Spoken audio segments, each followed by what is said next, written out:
Dieu, Yahvé, OPH, Sibaoth, notre Seigneur Jésus-Christ, nous te remercions parce que tu nous as accordé ce bon temps pour parler de toi. L'apôtre Paul l'avait compris et il a dit, prêcher pour nous n'est pas un sujet de gloire, mais une nécessité qui nous est imposée par Christ. C'est pourquoi, Seigneur, en cet instant, nous implorons ta présence parmi nous. Que ces 3 thèmes de prédication qui vont passer ne soient pas une pierre d'achoppement, une pierre d'embûche pour certains, mais plutôt un complément de marche d'escalier sur la route qui mène vers toi. Éternel Dieu, sois avec nous maintenant et pour toujours. En ton saint nom, Jésus-Christ, nous avons ainsi prié. Amen. Amen. Amen. On me dit souvent que Jésus n'était pas noir. On me le répète qu'il était tout blanc. Jésus était juif, il n'était pas de ma race. Mais moi, tout ce que je sais, il mourut pour moi. Je ne l'ai point vu, il vit bientôt 2000 ans. Et l'on me demande pourquoi je l'adore.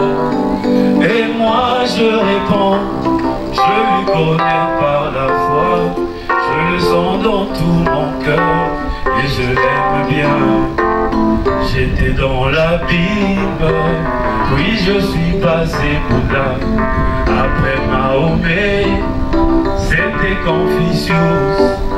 J'ai vu des prophètes qui ne pouvaient rien pour moi. Mais lorsque j'ai vu Jésus, Jésus m'a sauvé. Beaucoup me disent que cet homme de l'entre-trois avait bien promis qu'il devait revenir. Bien que 2000 ans, quand est-ce qu'il reviendra? Mon âme le témoigne, ça s'accomplirait. Ésaïe 43, de 18 à 19 nous dit, ne pensez plus aux événements passés, ne considérez plus ce qui est ancien, car je fais toutes choses nouvelles.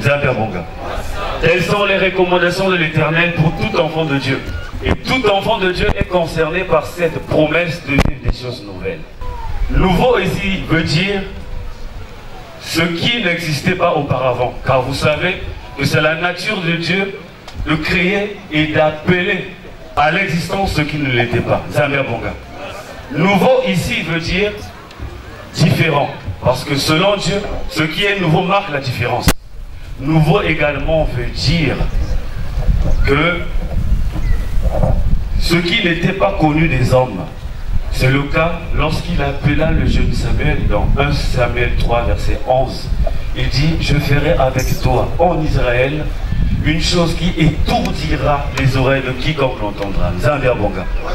C'est pourquoi aujourd'hui, l'association Luzolo Amour OPH, étant récipiendaire, dépositaire du message divin, le centre de diffusion de l'enseignement de l'OPH sur terre vous a confié, à travers ses membres qui vous ont donné les cartes, de venir prendre part à la connaissance divine de cette génération, afin que vous aussi, vous soyez comme eux, que vous fassiez partie des membres de la deuxième nation. Zambia Bonga.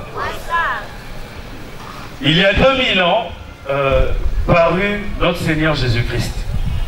Le président adjoint de la section de Pointe-Noire l'a évoqué tout à l'heure, a dit qu'il y avait une étoile qui avait suivi les 3 rois mages. Mais quant à l'origine de cette étoile, qu'est-ce qu'elle apporte à l'humanité, voilà qui n'avait pas encore été expliqué aux hommes. Mais aujourd'hui, qui aimait le foi, Sitikwabo apporte la précision. Vous l'avez donc compris? Notre premier thème sera justement l'avènement de cette lumière en terre africaine du Congo-Brazzaville. Nous allons chanter comme ceci. La lumière, la grande lumière, a tout noyé au mont Cari-Cari. Le 20 mai 1992, de 20h à 3h du matin. Les érudits ont parlé de cette lumière, mais ne connaissaient pas la quintessence. Alors nous allons appeler très respectueusement le frère Brège le Coronier. Mato Domingue Nkundi Alaiko Fura. Makedika Limuno Nkundi Mwana Leki. Inakendi Makana Nkumbo Yalobaki Brège. Pierre le Coronier, Mouké les membres confirmés à OPH. Kilumbu ya Bubu ya Bweso. Ya Lukemboso. Ya Bambala Makumi Tatu. Tuka Lubwetete ya David Vutuka kana isi ya Congo. Ni ina. Betoke kuzonzila mvutu kulu ya lubwetete ya Davidi na Congo Brazzaville mekwiza lakisa na mbala ya zole Kristo na Afrika. Nzambi wabonga na kilumbu ya bubu ya ibetke na kukembela munkembo ya mvutu kulu ya lubwetete ya Davidi na Congo Brazzaville mekwiza lakisa na mbala ya zole Kristo na Afrika. Alors mingi betke kuwaka kumbu ya lubwetete betke kanisa katika mpe ni lubwetete ina bamendele kwendaka tula na Zulu samu na kutalaka mambo mchindo ke lujelaka na ndoto mani bayankaka peke talaka chikambe yake kwa ni minyenye en fait les betke zoza munyenye nzambi nevokela munu kutuba ya munu ya babinono yayi betke zoza munyenye donc étoile filante yave Bayanga kampenta kubetketa la bambwetete na Zulu tikapeni ya ibeto kubasho kusola comme yeke mingi ina belutila nene mani ya uve awa betketa kuzonzira lubwetete ya Davidi yai tangu banganga mayele bautatu Melchior Gaspard na Balthazar ba ina ke kuendaka tanga loboka mutindu kile ba bitimboza bitulaka na mazulu talaka na katikati ya bambwetete nyonso ina vyogelaka kulezima zambi wabuka bayankaka mbabe tukupesa kiyuvu mais ilu bwetete yaye oliema bokela yao ata lubwetete ya Betelemi bamezoza lubwetete ya Davidi samuna hiki ngana Davidi mekuma ni Yesu to Yesu ni Davidi veye bakundi yayi betela kupokela yao lubwetete ya Davidi samuna ti tuka na kinkulu ngaka ya beto yako bivandaka na babana 10 na zoli donc 12 ya babakala ya tatu ni jina vandaka ya keto kasi beto zaba na ntaba bavandaka tangu na mingi bavandaka zonjela mingi ni babani ya babakala na ntangu ngaka ya beto David bekuta na bundunu betela tintangu befinama efana karaka na yani na kusakuru na babana yani vandaka kwenda pesa mosi lusako muno tangu yani bekuiza kuma na Yuda yani betua na yanji ti mukawa inchi ya kimfumu ke tatuka ve pene nangi ni kuna ntangu ya baina nyoso vandaka kutuka na mulonga ya yandi bao nyuso ina vandaka be ya malimeni lusako muno ina ni kuna tangu nzambi vandaka mesura bantinu awa na toto ntinu David ya vandaka lusolo ya nzambi donc nzambi solaka David mbe kintinu ya yandi ya ukele mankululu zandu wabonga tangu tukizo za nzambi wabonga beto wisanaka fa tana beno futula vimuke banza chimbe kuma radio ya kesiba ve mani momeza basamu na ikibaka na kufutula beto pesa na kaba mbote ve bakundi lusolo mbote baina mona pesa mbote kena kaladi yaka mona kupesa na mbote yake susa kutuba ti yake diambu ya luzolo yake wisa ba ina mekondo mbote ya ibake na batupitano bayakaka na batumbu bayakaka bame nango na bakula zulu samba mekondo mbote beto na beno kena pesa na yao ya pamba mbote yake dikutumekuwa yake wisa matondo beto kukafutukela bisika ya beto beto na kuzunguzila mfutukulu ya lubwetete ya David na Kongo Brazzaville na manima ntango David bekuiza iyamba kintinu ya yani nzambi betuma na yani tiki mfumu yange ya ukele mankululu kintinu wana tango betkitala bambandu Yesu mpebe kuiza butuka na nkangu ya mulonga ilikanda ya David nikuna tango betke wa lubwetete ya David beto yitukwa ve zambi wabonga yake bwesu ya likanda na bacha lubutu baketu bati yake linie kasi beto munu kutuba baketu bati ya uke bweso ya likanda bakundi tangu nzambe beyidika beto awa na ntoto yani zolaka ti beto vumina tumamana na yandi kasi intu ngolo ya beto na kimpwaza nzambe pesaka na beto mesadila na mutindi beto zolaka na kisika kulanda nzambe beto belanda nkwambi satana nzambe beto bati kukavanda jaga kitwali na batu ya hivi nzambe bikatoka kitwali na beto yani na bekwenda menanguka mesola Israeli wapi kisika ndio kwenda sola dikanda ya tete zandi wabonga me ina yani bekwenda zinga na Israeli yani kukwenda butuka na Bethlehemi na kukwenda butuka kuna yavo andaka mefana kana ti bantu bakula ti nzambi mvangi bekwiza mikidimu fona kuvanda nikidimu yeye ya lubwetete tangu yavanda kwenda yunga Gaspar Melchior na Balthazar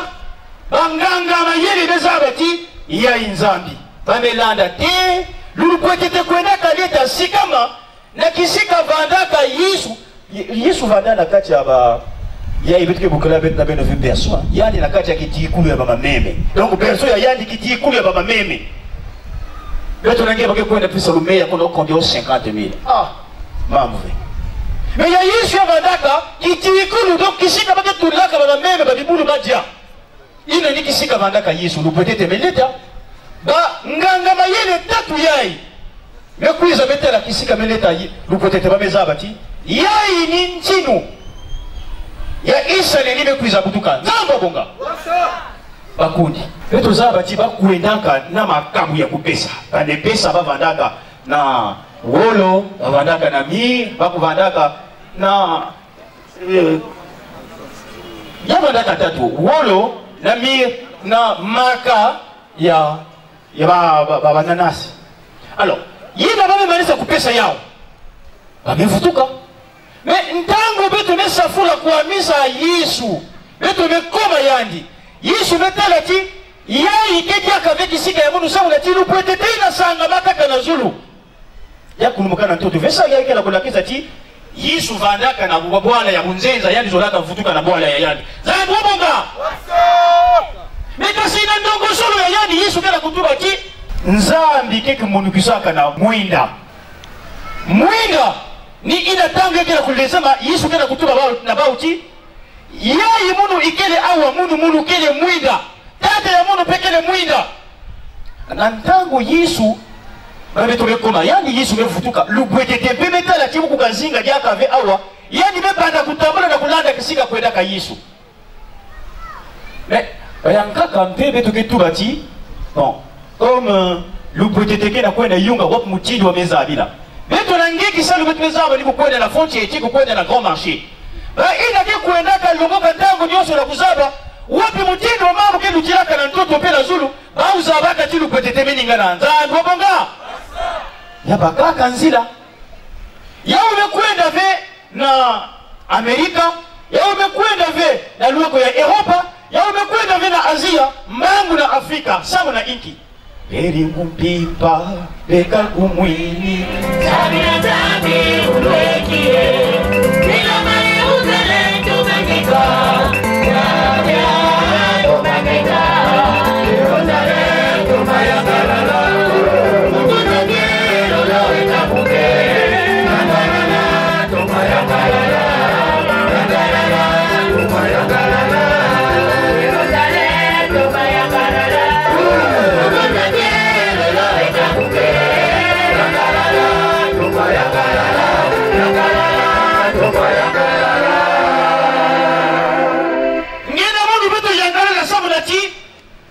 Na ina nzambi mesola Afrika beto nagefa na voanda na pweso beto ketanga masonama ya Osée 5 le verset 15 na nkumbu ya mvangi ya bivangoki Emile fois siti kwabo muge kwenda muge futuka na inzo ya munu tentangu bau kenjima imbi bau bosi kusalaka mpe bau keso sanusi ya munu na tangu bau kevanda na mbasi bau ke kuiza sosa lusalusu na munu. Amen. Amen. Amen. Amen. Osée 5, le verset 15. Wapi kisika yani mekatuka, wapi kisika yani kena kukwenda, ena wapi diambo. Pe wapi mutindu, sabu ya chimete na kutuba chi, Yesu, upwetete ya Davidi, mefutuka na Kongo, kena kulakisa Yesu, kuizuli ya zoli ya Yesu. Me, kisika meku katuka lupwetete, ya meku lakisa, mwana meputuka Yesu, kisika yani meku futuka, yani keku kuiza, ngana ni kwa kweli katika katweni bandilaka nikuna. Beto meku zonza kufutuka, ya kesusatura chi, ni kwa kubandilaka mamamu, yani kuendaka nzietolo, au yani mefutuka. Kilumbu yani futukaka. Ni kilumbu ya ibeke na kukembesa bubu yai. Kilumbu. Donc, Mbimba, il y a le 20 au 21 mai de 1992. Donc, Mbimba, il y a kilumbu ya makumi zole na kuvumbuka kilumbu ya makumi zole na moshi, ya ngonda ya tano ya mvula funda moshi kama hivyo makumi hivyo na zole. Ina ni munu kutuba. Mani! Tout ans déjà. Mais si vous comptez na bamfumu ya munu kwako, muyu fula tibeno zaba mambo ya na mais maintenant si muntu mekatuka na bwale ya bonzenza betu bati, betu talaka betu kuwaka. Na ngenda yandi nani bekuma nzenza na Kongo. Ah. Bangundi ya luzulo diambu ya kusimba ni wapina. Betu mesaba. Betu vandaka na kinkulu betu ketangaka na kibibila. Sol de tas, ngwambi ya kusakana vi. Kukwamisa binadi ya Yesu. Awa yani mepaka mukanu ya kukwenda kulomba mukanda na ntinu samu na tiani bana kotila mabisadi ya nzambi na kata hizo ya nzambi na kubula bao. Eme baka nzile ya tamasa. Wendo zabati, yina mfumu kena mantwala, yani ke sola bati ya kukoma baina kena mvingu ya kulutila, ntela ngiketale yani mozo wa mepizaki yani mutuba ko, yani kena kutamuna na bao, na tamasa. Ile na kwenda sasa mukanda nige kuhamisina babane ya nzambi. Metangu Yesu munikaka na yandi na wapi kigimbu ya mwina nzambi wabonga. Ina yandi kubwaka na mtoto yandi kapesa kijufu. Wata pesa yandi kijufu. Sol samu na inki ngeke na kukuhamisa munu. Mfumu ngeke nani? Meso lezimaka. Samu ti lupwetete ina meni lezima na meso ya yandi. Lupwetete nina ni Yesu yandi musi. Mambo mesoba. Kisika Solo kumanisa kampeni na ntebe na ngolo nikuna. Beto kana kopesa nsangu ya lupetete yae. Mwapi kisika beto kuswa yao. Tataki Emile fois siti kwabu. Mungabio, Fuidibio. Ni yandi mutu na kutumila beto nyonso yae. Yandi beto lati.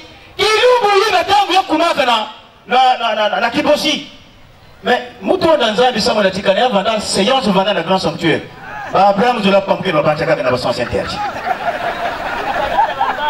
Mais moi c'est fou que ça moi là, moi va côté du côté que pointa. Mambo je n'ai qu'à comprendre une chance pour nous, pour les jours où nous pouvons être, n'a pas eu la vente qu'on avait qu'à pour Ginza, Wabonga. Boubouya il t'a envoyé la changer la mambo nous pouvons être, Bambangi les boubouya il a qui bossi comme attirer, Bakwa il a qui pele qui bossi. Mais ben il faut là-bas.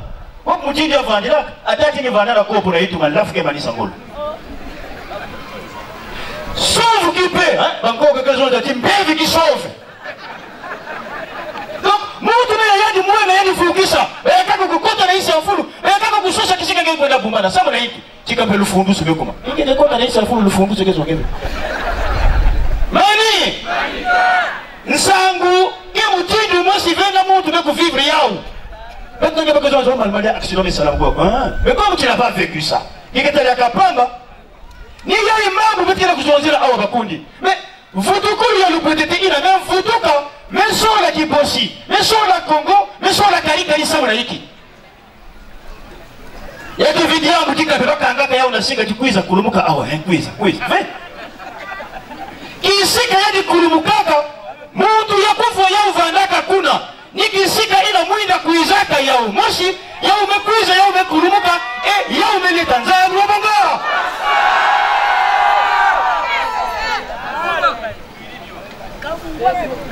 Abe betke kwenda kasakana kana betu koma yisu ansonso sama betu zabave na kibeni na nyani vanda sababu solikaka awa Dieu awa voleur awa moloki baya kaka bika yani kila lutila ko ne mune ko nani yani ke loka.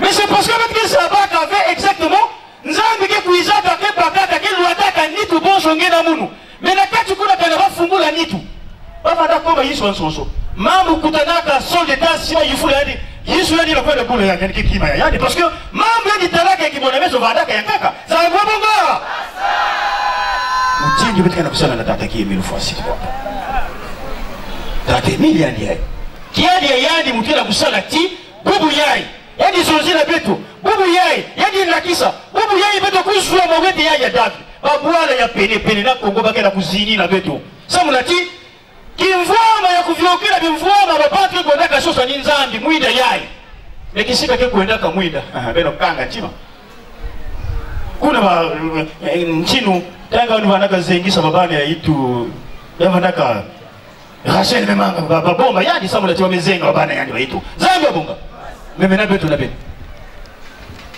C'est ça le problème.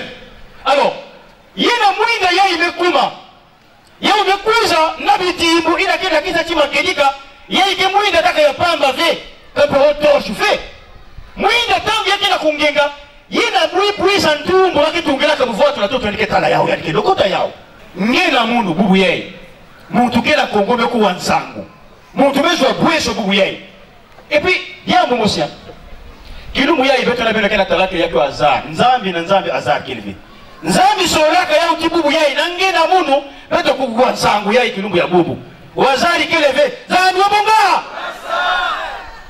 Alors bakundi yai betu kena kuzonza nsangu mewakana te lupwete ya David kele na Kongo na Kibosi ina karikari yina betu nakuwa nsangu yai vini lufundiswa betu tante mili kena kutuba na betu tangu betu kwendaka na zanagati betu mekwiza vena kubukila babantu chibeno kota na lozolo mebeno kuwa nsangu samula chikilumu ila beno tuwa chi betu kuwaka ve tangu wake buila mundwa atati wake buila nge na ove mundu ve no mani meninge no kilumu ila pepu napake papa emilo vanda na diamu yani ketuwa tabou ya uyaye ni wako nge wave deba vanda expliquer je n'avais pas trop bien compris surtout le mputu ya midi ke vanda balena balaba bekangela na babiro ande mpasi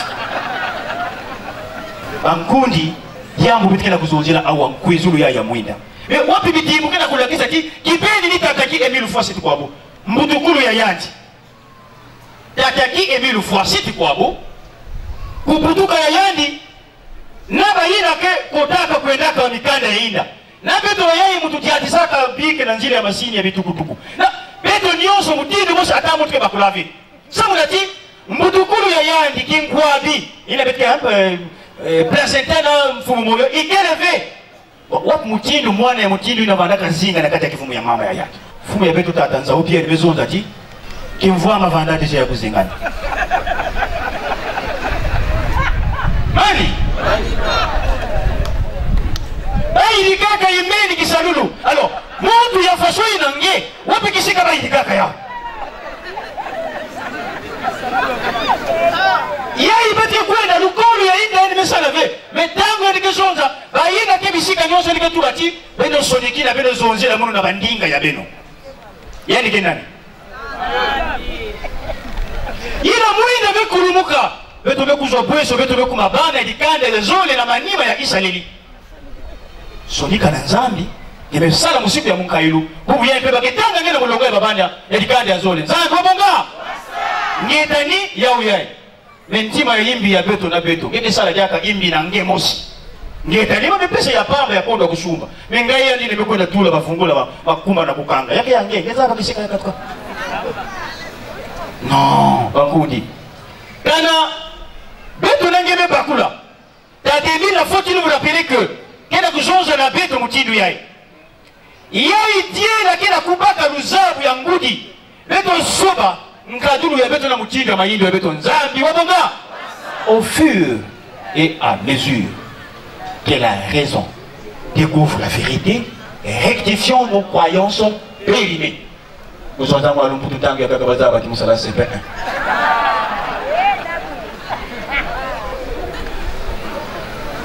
beto sala keba lupo de David mekwiza l'arbre de la vie éternelle mekwiza beto ke lupo de David c'est parce que mazulu ya ikinyenga ya ibake sana ine kitala na zulu yake kwa boso muluri ya inzo kima kedi yakave yake bakatia nyonso ke awa na toto za babonga lufudu subirubu ikwa mepikana na beto sabu lati nyonso ke deja ya kukubama za babonga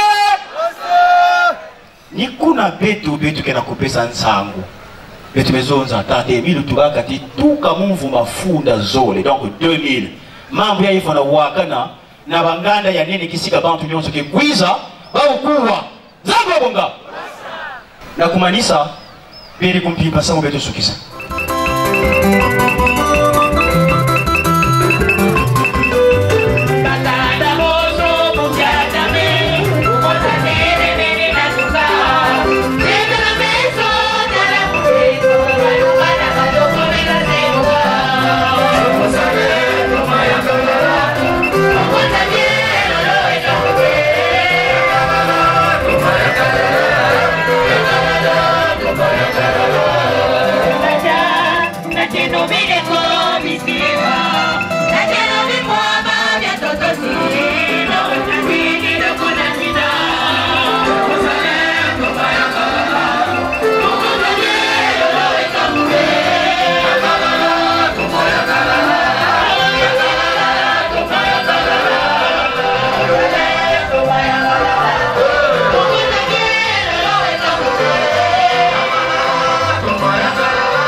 na kukwenda kishika ya ntama na kwenda tala mambo yai mawete yai me beto nange ya mekuizira beto tonda nzambi beto yangalala beto vanda ve mutindu Nathanael na Jean 1 verset 46 Philippe kizozo na Nathanael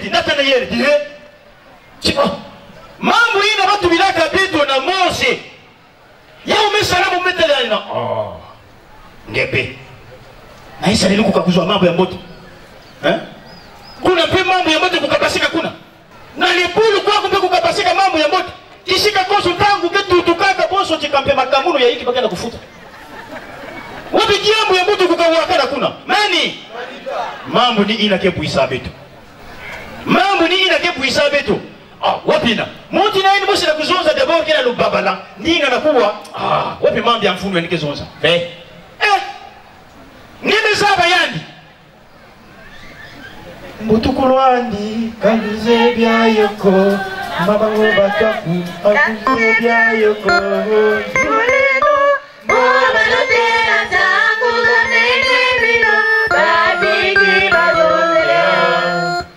bikati ya ilion so betime katika kuzonza tataki emilu fuasiti kwa bonge ina muke kwendaka arrosi nge muke tulaka lukwikulu na bamfio ko ya bantima sungi kabisika vandaka metenga mananzonzolo samunati ya tula lukwikulu na kumsontima ya muntu yayi kisika beto ikele amen amen amen, amen.